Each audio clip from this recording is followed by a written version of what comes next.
Mark 6வது அதிகாரம் 1. அவர் அவ்விடம் விட்டு புறப்பட்டு தாம் வளர்ந்த ஊருக்கு வந்தார். அவருடைய சீஷரும் அவரோடே கூட வந்தார்கள். 2. ஓய்வு நாளானபோது ஜெப்பா ஆலயத்தில் உபதேசம் பண்ணத் தொடங்கினார். அநேகர் கேட்டு ஆச்சரியப்பட்டு, இவைகள் இவனுக்கு எங்கே இருந்து வந்தது? இவன் கைகளினால் இப்படிப்பட்ட பலத்த செய்கைகள் நடக்கும்படி இவனுக்கு கொடுக்கப்பட்ட ஞானம் எப்படிப்பட்டது? 3. இவன் தச்சன் அல்லவா? மரியாளுடைய குமாரன் அல்லவா? யாக்கோபு, யோசே, யூதா, சீமோன் என்பவர்களுக்கு சகோதரன் அல்லவா? இவன் சகோதரிகளும் இங்கே நம்மிடத்தில் இருக்கிறார்கள் அல்லவா? என்று சொல்லி அவரை குறித்து இடறலடைந்தார்கள். 4. இயேசு அவர்களை நோக்கி, தீர்க்கதரிசி ஒருவன் தன் ஊரிலும் தன் இனத்திலும் தன் வீட்டிலுமேயன்றி வேறெங்கும் கனவீனமடையான் என்றார். 5.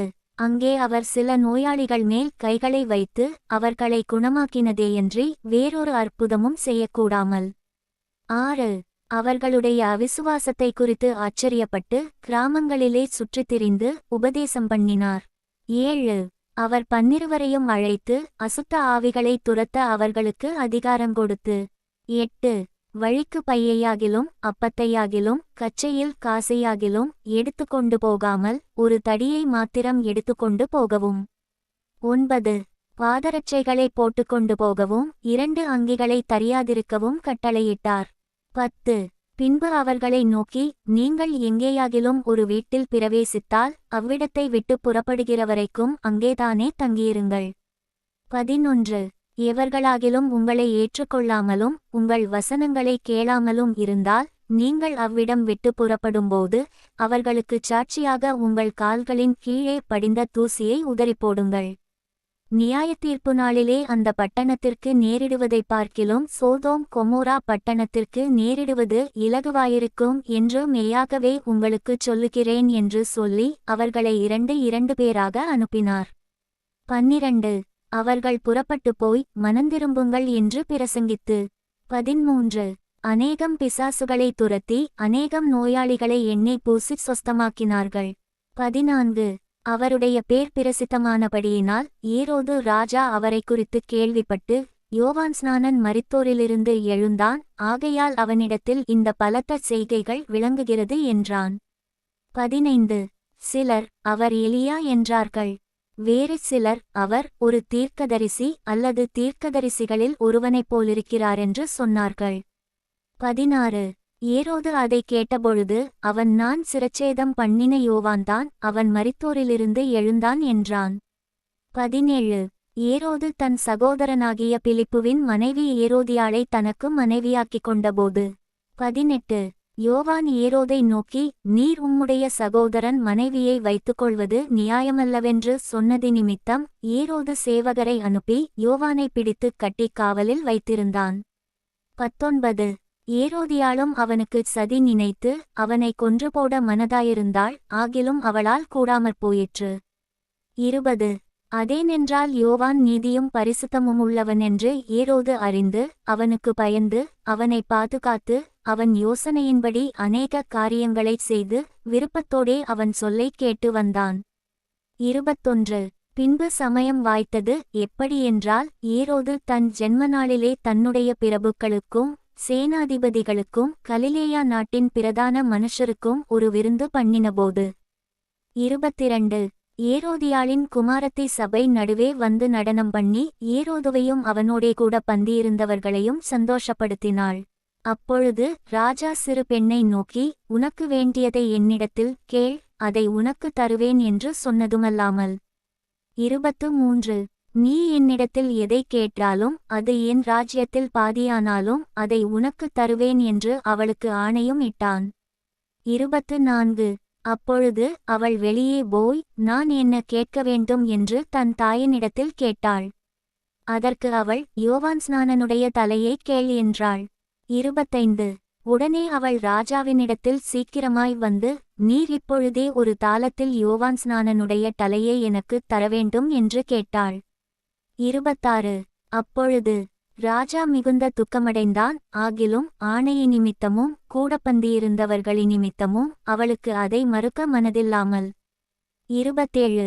உடனே அவனுடைய தலையை கொண்டுவரும்படி சேவகனுக்குக் கட்டளையிட்டு அனுப்பினான். 28. அந்தபடி அவன் போய் காவற்கூடத்திலே அவனைச் சிரச்சேதம் பண்ணி அவன் தலையை ஒரு தாளத்திலே கொண்டு வந்து அதை அந்தச் சிறு பெண்ணுக்குக் கொடுத்தான். அந்தச் சிறு பெண் அதை தன் தாயினிடத்தில் கொடுத்தாள். 29. அவனுடைய சீஷர்கள் அதை கேள்விப்பட்டு வந்து அவன் உடலை எடுத்து ஒரு கல்லறையில் வைத்தார்கள். 30. அப்பொழுது அப்போஸ்தலர் இயேசுவினிடத்தில் கூடிவந்து தாங்கள் செய்தவைகள் உபதேசித்தவைகள் யாவையும் அவருக்கு அறிவித்தார்கள். 31. அவர் அவர்களை நோக்கி வனாந்தரமான ஓரிடத்தில் தனித்து சற்றே இளைப்பாறும்படி போவோம் வாருங்கள் என்றார். ஏனெனில் வருகிறவர்களும் போகிறவர்களும் அநேகராயிருந்தபடியினால் போஜனம் பண்ணுகிறதற்கும் அவர்களுக்குச் சமயமில்லாதிருந்தது. 32. அப்படியே அவர்கள் தனிமையாய் ஒரு படவில் ஏறி வனாந்தரமான ஓர் இடத்திற்கு போனார்கள். 33. அவர்கள் புறப்பட்டு போகிறதை ஜனங்கள் கண்டார்கள். அவரை அறிந்த அநேகர் சகல பட்டணங்களிலுமிருந்து கால்நடையாய் அவ்விடத்திற்கு ஓடி அவர்களுக்கு முன்னே அங்கே சேர்ந்து அவரிடத்தில் கூடிவந்தார்கள். 34. இயேசு கரையில் வந்து அநேக ஜனங்களைக் கண்டு அவர்கள் மேய்ப்பனில்லாத ஆடுகளைப் போலிருந்தபடியால் அவர்கள் மேல் மனதுருகி அநேக காரியங்களை அவர்களுக்கு உபதேசிக்கத் தொடங்கினார். 35. வெகுநேரம் சென்றபின்பு அவருடைய சீஷர்கள் அவரிடத்தில் வந்து இது வனாந்தரமான இடம் வெகு நேரமுமாயிற்று. 36. புசிக்கிறதற்கும் இவர்களிடத்தில் ஒன்றுமில்லை. ஆகையால் இவர்கள் சுற்றியிருக்கிற கிராமங்களுக்கும் ஊர்களுக்கும் போய் தங்களுக்காக அப்பங்களை வாங்கிக் கொள்ளும்படி இவர்களை அனுப்பிவிட வேண்டும் என்றார்கள். 37. அவர் அவர்களை நோக்கி நீங்களே அவர்களுக்கு போஜனங்கொடுங்கள் என்றார். அதற்கு அவர்கள் நாங்கள் போய் 200 பணத்துக்கு அப்பங்களை வாங்கி இவர்களுக்கு புசிக்கும்படி கொடுக்கக்கூடுமோ என்றார்கள். 38. அதற்கு அவர் உங்களிடத்தில் எத்தனை அப்பங்களுண்டு போய்ப் பாருங்கள் என்றார். அவர்கள் பார்த்து வந்து 5 அப்பங்களும் 2 மீன்களும் உண்டு என்றார்கள். 39. அப்பொழுது எல்லாரையும் பசும்புல்லின் மேல் பந்தியாக உட்கார வைக்கும்படி அவர்களுக்குக் கட்டளையிட்டார். 40. அப்படியே வரிசை வரிசையாய் 100 பேராகவும் 50 பேராகவும் உட்கார்ந்தார்கள். 41. அவர் அந்த 5 அப்பங்களையும் அந்த 2 மீன்களையும் எடுத்து வானத்தை அண்ணாந்து பார்த்து ஆசீர்வதித்து அப்பங்களை பிட்டு அவர்களுக்கு பரிமாறும்படி தம்முடைய சீஷர்களிடத்தில் கொடுத்தார். அப்படியே 2 மீன்களையும் எல்லாருக்கும் பங்கிட்டார். 42. எல்லாரும் சாப்பிட்டு திருப்தியடைந்தார்கள். 43. மேலும் அப்பங்களிலும் மீன்களிலும் மீதியான துணிக்கைகளை 12 கூடை நிறைய எடுத்தார்கள். 44. அப்பம் சாப்பிட்ட புருஷர் ஏறக்குறைய 5000 பேராயிருந்தார்கள். 45.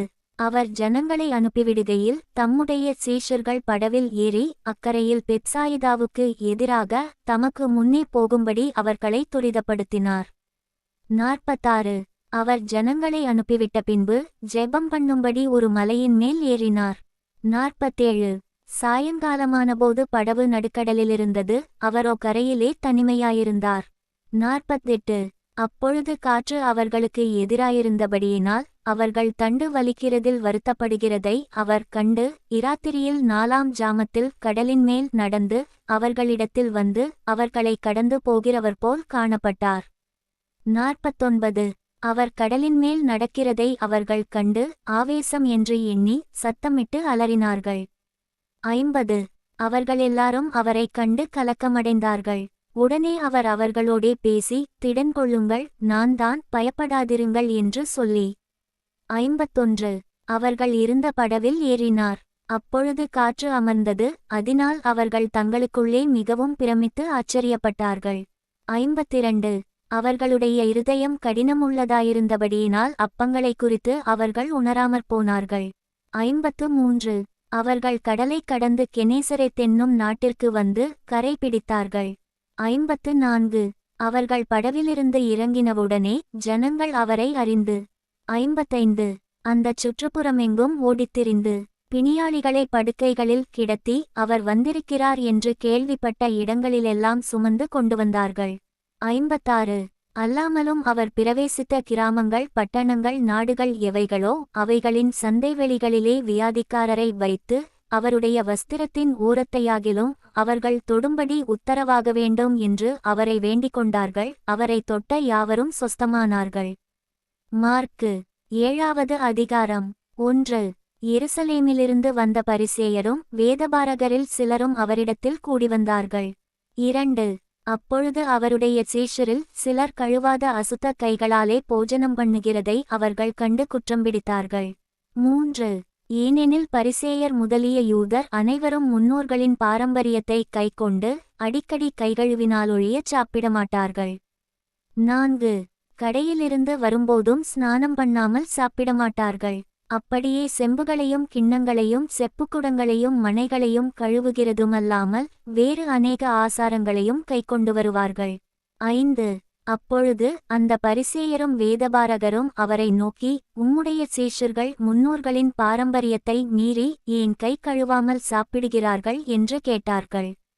6. அவர்களுக்கு அவர் பிரதியுத்தரமாக, இந்த ஜனங்கள் தங்கள் உதடுகளினால் என்னை கனம் பண்ணுகிறார்கள், அவர்கள் இருதயமோ எனக்கு தூரமாய் விலகியிருக்கிறது என்றும். 7. மனுஷருடைய கற்பனைகளை உபதேசங்களாக போதித்து வீணாய் எனக்கு ஆராதனை செய்கிறார்கள் என்றும் எழுதியிருக்கிற பிரகாரம் மாயக்காரராகிய உங்களை குறித்து ஏசாயா நன்றாய் தீர்க்கதரிசனம் சொல்லியிருக்கிறான். 8. நீங்கள் தேவனுடைய கட்டளையை தள்ளிவிட்டு மனுஷருடைய பாரம்பரியத்தை கைக்கொண்டு வருகிறவர்களாய் கிண்ணங்களையும் செம்புகளையும் கழுவுகிறீர்கள் மற்றும் இப்படிப்பட்ட அநேக சடங்குகளையும் அனுசரித்து வருகிறீர்கள் என்றார். 9. பின்னும் அவர் அவர்களை நோக்கி, நீங்கள் உங்கள் பாரம்பரியத்தை கைக்கொள்ளும்படிக்கு தேவனுடைய கட்டளைகளை வியர்த்தமாக்கினது நன்றாயிருக்கிறது. 10.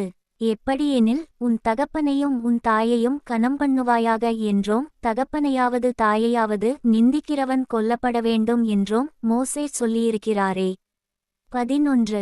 நீங்களோ ஒருவன் தன் தகப்பனையாவது தாயையாவது நோக்கி, உனக்கு நான் செய்யத்தக்க உதவி எது உண்டோ அதை கொர்பான் என்னும் காணிக்கையாக கொடுக்கிறேன் என்று சொல்லிவிட்டால் அவனுடைய கடமை தீர்ந்தது என்று சொல்லி.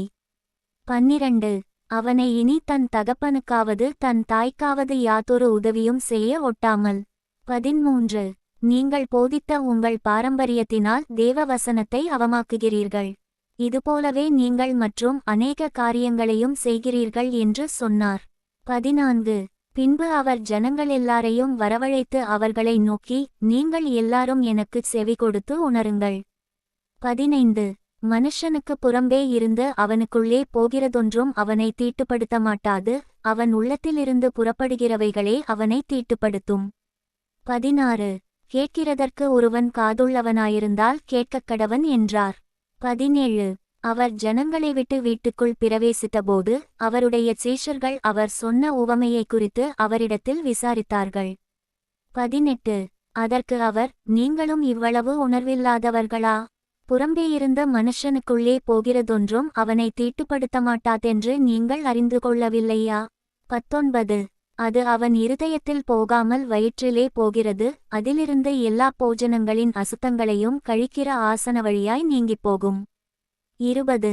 மனுஷனுக்குள்ளே இருந்து புறப்படுகிறதே மனுஷனை தீட்டுப்படுத்தும். 21. எப்படியெனில் மனுஷருடைய இருதயத்திற்குள்ளிருந்து பொல்லாத சிந்தனைகளும் விபசாரங்களும் வேசித்தனங்களும் கொலைபாதகங்களும். 22. களவுகளும் பொருளாசைகளும் துஷ்டத்தனங்களும் கபடும் காமவிகாரமும் வன்கண்ணும் தூஷணமும் பெருமையும் மதிகேடும் புறப்பட்டு வரும். 23. பொல்லாங்கானவைகளாகிய இவைகளெல்லாம் உள்ளத்திலிருந்து புறப்பட்டு மனுஷனை தீட்டுப்படுத்தும் என்றார். 24. பின்பு அவர் எழுந்து அவ்விடம் விட்டு புறப்பட்டு தீரு சீதோன் பட்டணங்களின் எல்லைகளில் போய் ஒரு வீட்டுக்குள் பிரவேசித்து ஒருவரும் அதை அறியாதிருக்க விரும்பியும் அவர் மறைவாயிருக்க கூடாமற் போயிற்று. 25. அசுத்த ஆவி பிடித்திருந்த ஒரு சிறு பெண்ணின் தாயாகிய ஒரு ஸ்திரீ அவரை குறித்து கேள்விப்பட்டு வந்து அவர் பாதத்தில் விழுந்தாள். 26. அந்த ஸ்திரீ சீரோபேனிக்கியா தேசத்தாளாகிய கிரேக்க ஸ்திரீயாயிருந்தாள். அவள் தன் மகளை பிடித்திருந்த பிசாசை துரத்திவிட வேண்டுமென்று அவரை வேண்டிக்கொண்டாள். 27.